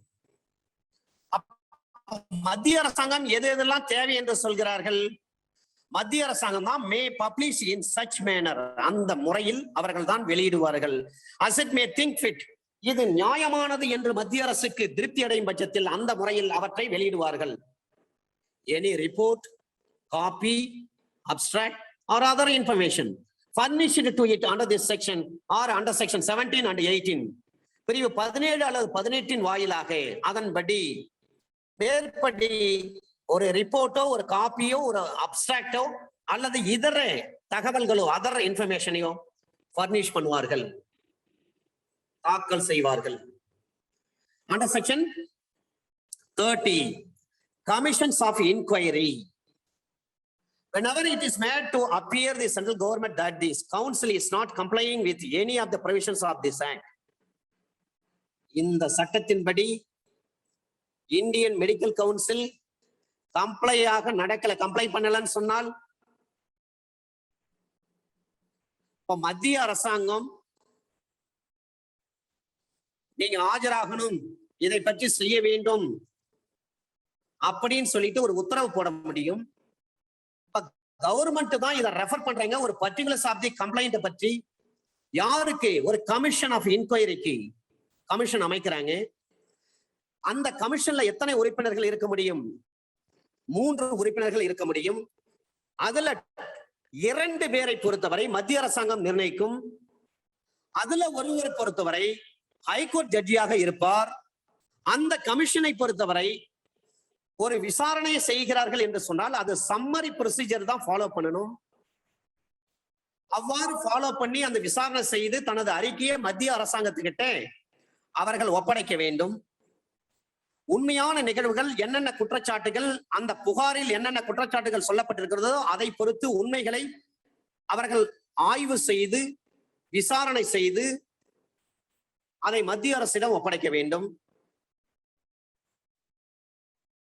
In case of any charge of default or improper action being found by the commission to have been established, the commission shall recommend remedies, if any, which are in its opinion necessary. அந்த கமிஷனுக்கு தனது கருத்தில் இது தேவையாக இருக்கிறது என்று commission கருதுகிறது. இதுபோல் இந்த பிரச்சனைக்கு இதுதான் தீர்வாக இருக்க வேண்டும் என்று அந்த கமிஷன் கருதுகின்ற பொழுது அதையும் அந்த என்கொயரியில் சொல்ல வேண்டும், விசாரணையில் சொல்ல வேண்டும். அப்ப அந்த கமிஷனை அமைப்பது மத்திய அரசாங்கம். அந்த கமிஷன்ல எத்தனை பேர் இருக்காங்க? 3 பேர் இருக்காங்க. அதுல ஒருவர் யாரா இருப்பாரு? Being a judge of high court. மீதி 2 பேரை மத்திய அரசாங்கம் நியமனம் செய்யறாங்க. அவ்வாறு நியமனம் செய்யப்பட்ட அந்த கமிஷன் என்ன செய்வாங்க? அவங்களுடைய விசாரணை, எந்த ஒரு ரிப்போர்ட், கம்ப்ளைண்ட் எது வந்தாலும் சரி, அதுல என்ன சார்ஜ் சொல்லியிருக்காங்க, அந்த புகாரில் சொல்லப்பட்ட குற்றச்சாட்டு சம்பந்தமாக அந்த கமிஷன் விசாரணை செய்யறாங்க. இந்த மெடிக்கல் காலேஜ் சரியா இயங்கல, இந்த மருத்துவ பல்கலைக்கழகம் சரியா இயங்கவில்லை, இதில் எந்தெந்த உபகரணங்கள் இல்லை, போதிய மருத்துவர்கள் இல்லை, பேராசிரியர்கள் இல்லை என்று சொல்லி ஏதேனும் புகார் வந்தால் அந்த புகாரை விசாரணை செய்வது இந்த கமிஷனுடைய வேலை. அப்ப எந்த முறையில விசாரணை செய்யணும்? சம்மரி மேனர், சம்மரி ப்ரொசீஜரை ஃபாலோ பண்ணும். விசாரணை செய்த ரிப்போர்ட்டை யார்கிட்ட கொடுக்கணும்? சென்ட்ரல் கவர்மெண்ட் கிட்ட ஒப்படைக்கணும். அவருடைய விசாரணையில் அவருடைய கருத்துக்களையும் சொல்லுவாங்க. அந்த கமிஷன் தங்களுடைய கருத்தை சொல்லுவாங்க. இந்த கருத்துக்கள் வந்து தேவையானது, இதற்கு தீர்வுகளும் இப்படித்தான் செய்ய வேண்டும் என்று சொல்லி தனது பரிந்துரைகளையும் அந்த கமிஷன் தனது ரிப்போர்ட்ல சொல்லியிருப்பாங்க. இது எல்லாவற்றையும் யாருன்னா சென்ட்ரல் கவர்மெண்ட் சப்மிட் பண்ணும். அப்ப சென்ட்ரல் கவர்மெண்ட் ரிக்வயர் பண்றாங்க அந்த கவுன்சில், நீங்க to adopt remedies to so recommended within such time, ஒரு குறிப்பிட்ட டைமிங்குள்ள பரிந்துரைக்கப்பட்ட அந்த ரெமெடிஸ் தீர்வுகளை நீங்க கையாள வேண்டும் என்று சொல்லி சென்ட்ரல் கவர்மெண்ட் என்ன பண்ணுவாங்க, அந்த கவுன்சிலுக்கு உத்தரவிடுவாங்க. அப்ப having regard to the report of the commission, அந்த கமிஷனுடைய ரிப்போர்ட்டை பொறுத்து அது சம்பந்தமாக இது நியாயமானது என்று கருதும் பட்சத்தில் அந்த கவுன்சில் ஃபெயில் ஆயிடுச்சு to comply with such requirement, அப்ப சென்ட்ரல் கவர்மெண்ட் என்ன பண்ணுவாங்க, may amend the regulation of the council, அந்த கவுன்சிலுடைய ஒழுங்குமுறைகளை கவுன்சிலுடைய ரூல்ஸை மாற்றி அமைப்பாங்க. அப்ப அந்த கமிஷன் எப்படி என்கொயரி பண்ணுவாங்க, கமிஷனுக்கு என்ன பவர் இருக்கிறது, to administer oath, to enforce the attendance of witnesses and production of documents and shall have all such other necessary power for the purpose of any inquiry conducted by it as are exercised by a civil court under the Code of Civil Procedure 1908. அந்த commission ஒரு உரிமையியல் நீதிமன்றம் போல் செயல்படுவார்கள். அந்த வழக்கை விசாரணை செய்வது அதற்கான அதிகாரங்கள் இருக்கிறது. அந்த கம்ப்ளைண்ட் சம்பந்தமா விட்னஸ் வராங்கன்னா அவங்களுக்கு அட்மினிஸ்டரிங் தி ஓத், சத்திய பிரமாணம் செய்து வைப்பதற்கான அதிகாரம் இருக்கிறது. அவர்களுடைய அட்டெண்டன்ஸ் ஆஃப் விட்னஸஸ், சாட்சிகளுடைய வருகையை பதிவு செய்வதற்கான அதிகாரம் இருக்கிறது. ப்ரொடக்ஷன் ஆஃப் டாக்குமெண்ட்ஸ், அவர்களால் தாக்கல் செய்யப்படக்கூடிய ஆவணங்களை குறியீடு செய்வதற்கு அதிகாரம் இருக்கிறது. இதையெல்லாம் ஒரு உரிமையியல் சட்டத்தின்படி, உரிமையியல் நடைமுறை சட்டம் 1908 படி சொல்லப்பட்டிருக்கக்கூடிய அதிகாரம் என்பது ஒரு சிவில் நீதிமன்றமாக அந்த கமிஷன் செயல்படும். Under section 31 protection of action taken in good faith, நல்லெண்ணத்தில் எடுக்கப்பட்ட ஒரு நடவடிக்கைக்கான ஒரு பாதுகாப்பு. அப்ப no suit, no prosecution or other legal proceedings shall lie against the government, அரசுக்கு எதிராக எந்த ஒரு குற்றவியல் வழக்கோ உரிமையில் சூட்டோ போட முடியாது, அல்லது அதர் லீகல் ப்ரொசீடிங்ஸும் இதர சட்ட நடைமுறை எதையும் செயல்படுத்த முடியாது. அப்ப council or state medical council or any committee thereof or any officer or servant of government or councils aforesaid for anything which is good faith, அப்ப intended to be done under this act, ஒரு உத்தரவு போட்டான்னு சொன்னா ஒரு state medical கவுன்சிலுக்கோ அல்லது central medical கவுன்சிலுக்கோ central கவர்மெண்ட்டுக்கு எதிராக நீங்கள் எந்த ஒரு வழக்கையும் செயல்படுத்த முடியாது. அதே போலவே மெடிக்கல் கவுன்சில் ஆஃப் இந்தியாவுக்கு எதிராக நீங்க வழக்கு போட முடியாது, குற்ற வழக்கோ உரிமையியல் வழக்கோ போட முடியாது. ஸ்டேட் மெடிக்கல் கவுன்சில் அதற்கு எதிராக மத்திய சென்ட்ரல் மெடிக்கல் கவுன்சிலுக்கு எதிராகவும் போட முடியாது. அதாவது மெடிக்கல் கவுன்சில் ஆஃப் இந்தியாவுக்கு எதிராகவும் போட முடியாது. ஸ்டேட் மெடிக்கல் கவுன்சிலுக்கு எதிராக நீங்க எந்த ஒரு வழக்கையும் குற்றவியல் வழக்கோ உரிமையியல் வழக்கோ அதர் லீகல் ப்ரொசீடிங்ஸ் எதுவுமே நீங்க செயல்படுத்த முடியாது. No suit can be filed. ஏனென்று சொன்னால் இந்த நடவடிக்கைகள் எல்லாம் நல்லெண்ணத்தின் அடிப்படையில் எடுக்கப்பட்டது. எனவே நீங்கள் மத்திய அரசின் மீதோ அல்லது மாநில மெடிக்கல் கவுன்சில் மீதோ அல்லது மத்திய மெடிக்கல் கவுன்சில் மீதோ எந்த ஒரு வழக்கையோ சூட்டையோ கிரிமினல் ஆக்ஷனும் எடுக்க முடியாது. Under section 32 power to make rules, மத்திய அரசாங்கம் தான் இந்த சட்டம் சம்பந்தமாக அனைத்து விதிகளையும் உண்டாக்கக்கூடிய அதிகாரம் மத்திய அரசாங்கத்தின் கரங்களில் இருக்கிறது. மத்திய அரசாங்கம் தான் ரூல் மேக்கிங் பவர். அப்படி ரூல் மேக் பண்றாங்கன்னா கெசட்ல வெளியிட வேண்டும். Under section 32. Under section 33 power to make regulation, ஒழுங்குமுறைகளை இவர்கள் தான் மத்திய அரசு செய்யும். அப்ப அந்த கவுன்சிலை பொறுத்து தான் சொல்றாங்க. இந்த கவுன்சிலை பொறுத்தவரை இதுல சில விஷயங்கள் சொல்லியிருக்காங்க. மிக முக்கியமானது செக்ஷன் 33ல வந்து கேள்விகள் கேட்டு இருக்கிறாங்க, கண்டிப்பாக கேட்பாங்க. இதுல நிறைய ஜட்ஜ்மெண்ட் இருக்கு.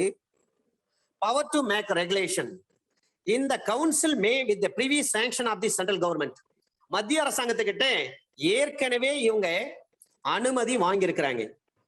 முன் அனுமதி மத்திய அரசாங்கத்திடமிருந்து மத்திய அரசாங்கத்தினுடைய முன் அனுமதி பெற்ற பிறகு இந்த கவுன்சில் மேக் ரெகுலேஷன்ஸ் ஜெனரலி, பொதுவாக இவங்க தான் அந்த ஒழுங்குமுறை விதிகளை உண்டாக்குவாங்க.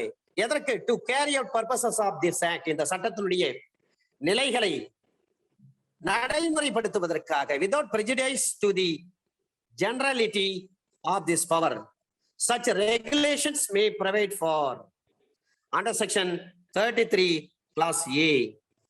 Under section 33 clause A, the management of the property of the council and the maintenance and audit of its account. இந்த கவுன்சிலுக்கு சொந்தமான சொத்துக்களை மேலாண்மை செய்வதற்கும்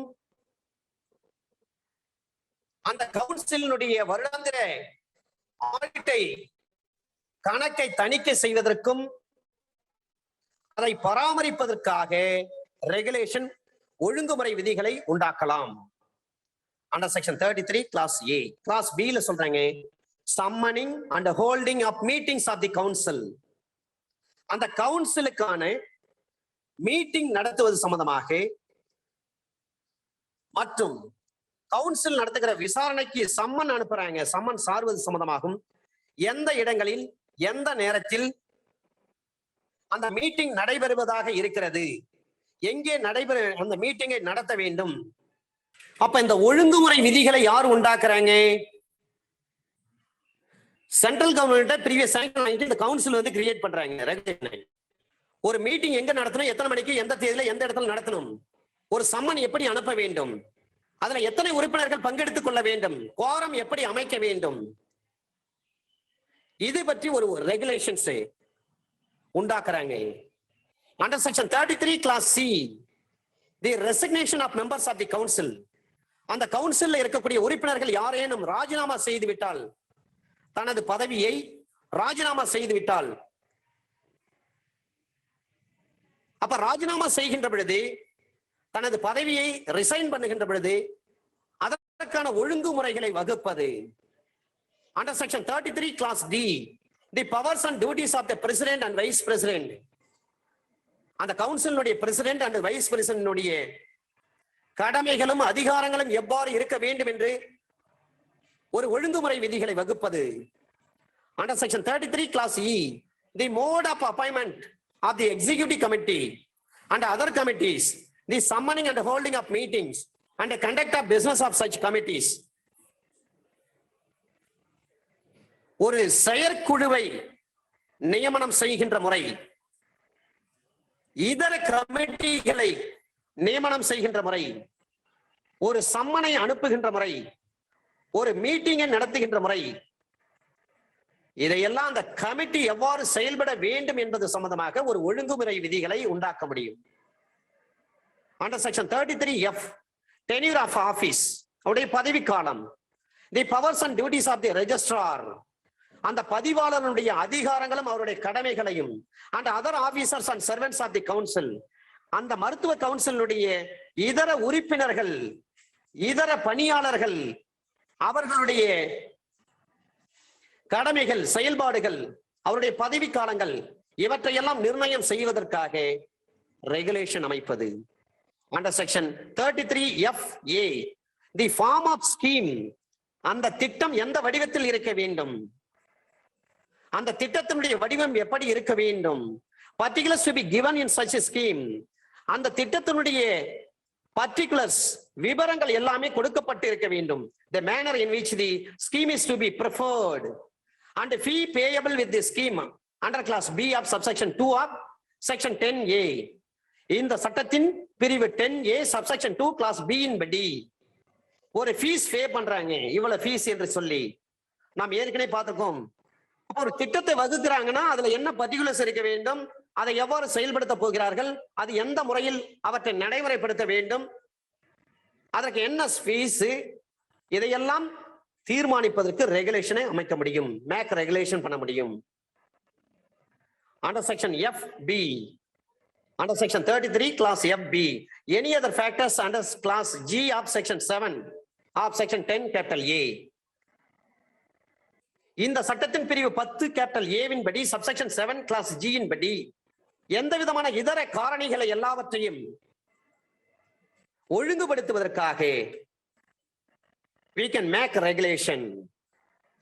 அப்ப criteria for identifying a students who has been granted a medical qualification referred to in the explanation to the subsection 3 of section 10b. Under this act, இந்த சட்டத்தின்படி under section 10b subsection 3 இன் படி ஒரு நபருக்கு இவர் தகுதி வாய்ந்த மெடிக்கல் குவாலிபிகேஷன் உள்ளவர் என்று சொல்லி அவருக்கு அது போன்ற ஒரு குவாலிபிகேஷனை வழங்கி இருக்கிறாங்க.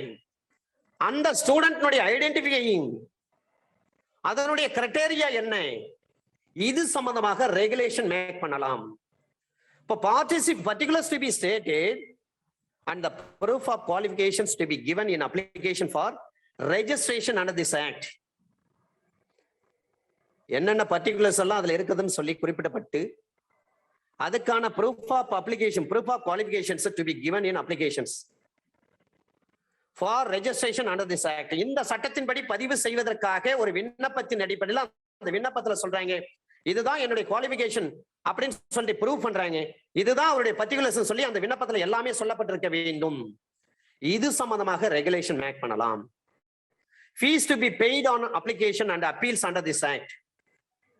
ஒரு விண்ணப்பம் தாக்கல் பண்றாங்க மருத்துவக் கல்லூரி வேண்டும் என்று சொல்லி அதுக்கான ஃபீஸ் மருத்துவக் கல்லூரி உங்களுக்கு கொடுக்க முடியாதுன்னு சொல்லி ரிஃப்யூஸ் பண்ணிட்டாங்க, லைசன்ஸ் கொடுக்க முடியாது நீங்க மெடிக்கல் காலேஜ் வச்சு நடத்துறதுக்கு அல்லது யூனிவர்சிட்டி வச்சு நடத்துறதுக்கு அல்லது டீம்டு யூனிவர்சிட்டி மெடிக்கல் காலேஜ் வச்சு நடத்துறதுக்கு உங்களுக்கு லைசன்ஸ் கொடுக்க முடியாதுன்னு சொல்லிட்டாங்கன்னா இது சம்பந்தமாக அப்பீல் செய்வதற்கு அந்த செக்ஷன் 33 இன் படி ஒரு ரெகுலேஷனை மேக் பண்ண முடியும். அப்ப appointment powers duties procedure of medical inspectors and visitors. அப்ப மருத்துவ ஆய்வாளர்கள் மருத்துவ பார்வையாளர்களை நியமனம் செய்வது அவருடைய கடமைகள், அவருடைய அதிகாரங்கள், அவருடைய என்ன ப்ரொசீஜர்ல அவங்க செயல்பட வேண்டும்,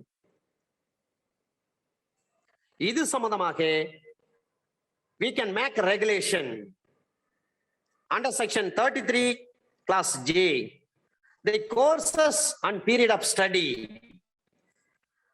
and a practical training to be undertaken, the subjects of examination and the standards of proficiency therein to be obtained in universities and or medical institutions for grant of recognized medical qualifications.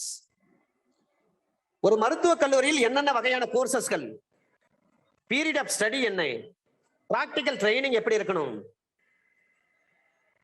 அப்ப practical training இருக்குன்னா to be undertaken, subjects of examination என்ன, standards of proficiency என்ன, இது எல்லாமே to be obtained எங்கே, in university or medical institution. எதற்காக? For grant of recognized medical குவாலிஃபிகேஷனுக்காக. 2012 amendment வந்திருக்கு, ஆனா 2018 பில்லே வந்திருக்கு. இந்த ஆக்ட்ல செக்ஷன் 3 கேபிட்டல் ஏ கொண்டு வந்திருக்கிறாங்க. இது 2010 அமெண்ட்மெண்ட், இப்ப 2018 அமெண்ட்மெண்ட் சப்ஸ்டிடியூட் பண்ணிருக்காங்க. அதுல என்னன்னா Indian medical council amendment act 2010, தி வேர்ட்ஸ் என்னென்ன வார்த்தைகள், பிராக்கெட்ஸ் அண்ட் ஃபிகர்ஸ். அப்ப Indian medical council amendment act 2018 shawl be substituted, brackets and figures என்ற வார்த்தையை சேர்த்திருக்கிறாங்க, சப்ஸ்டிடியூட் பண்ணிருக்காங்க.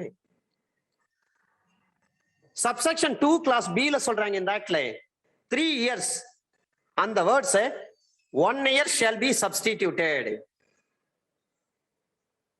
2018 தி Indian medical council amendment bill 2018 சொல்றேன். In subsection 2 for the words 3 years, the words 1 year shall be substituted. Subsection 4 அதுல சொல்றாங்க for the words the medical education, the words and medical education or proven administrative capacity and experience shall be substituted. என்ன வார்த்தைகளை substitute பண்ணிருக்காங்க பாருங்க. 2018 Indian medical council amendment பில்லுல சொல்றாங்க மசோதாவல medical education or proven administrative capacity and experience shall be substituted. அடுத்ததாக டீல சொல்றாங்க, இது எல்லாமே செக்ஷன். இந்த அமெண்ட்மெண்ட் பில்ல பார்த்தீங்கன்னா under section 3 capital A, section 5 section 10ல சொல்றாங்க. அடுத்தது டீல சொல்றாங்க subsection 7, the following subsection shall be inserted, namely 7 capital A, the board of governors shall be assisted by secretary general who shall be appointed by the central government. secretary general கொண்டு வராங்க, பொதுச் செயலாளர் who shall be appointed by the central government, மத்திய அரசாங்கத்தால் அவர் நியமனம் செய்யப்படுகிறார். or deputation or contract basis, and he shall be the head of the secretariat in the council. அந்த medical கவுன்சிலுக்கு அவர் தான் செக்ரட்டரியேட்டா இருப்பாரு, அவர் தான் head of the secretariat in the council. அவரை எதன் அடிப்படையில் நியமனம் செய்கிறார்கள்? ஒப்பந்தத்தின் அடிப்படையில் அல்லது டெப்டேஷன் அடிப்படையில் இதை மத்திய அரசாங்கம் செய்யும். அவருக்கு கொடுக்கப்படுகின்ற பதவியின் பெயர் செக்ரட்டரி ஜெனரல், பொதுச் செயலாளர். அண்டர் செக்ஷன் 7 கேபிட்டல் ஏவில சப்ஸ்டிடியூஷன் பண்ணிருக்காங்க. செக்ஷன் 3 வந்து repeal and savings. The Indian Medical Council Amendment Ordinance 2008 is hereby repealed. Under section 3 subsection 1, subsection 2 ல சொல்றாங்க, notwithstanding such a repeal, anything done or any action taken under the principal act as amended by the said ordinance shall be deemed to have been done or taken under the corresponding provisions of the principal act as amended by this act. இந்த ordinance 2018 கொண்டு வந்திருக்காங்க sir. இது bill, amendment bill. இந்த Indian medical council act எந்த நோக்கத்திற்காக கொண்டு வந்திருக்காங்கன்னு சொன்னால், the Indian Medical Council Act 1956 was enacted to provide for the reconstitution of the Medical Council of India and the maintenance of medical register for India and for matters connected therewith. The main functions of the Medical Council of India, the said council is to make recommendation to the central government in matter of recognition of medical qualifications, determining the course of study and examinations required to obtain such qualification, inspection of examination and maintenance of register of medical practitioners, etc.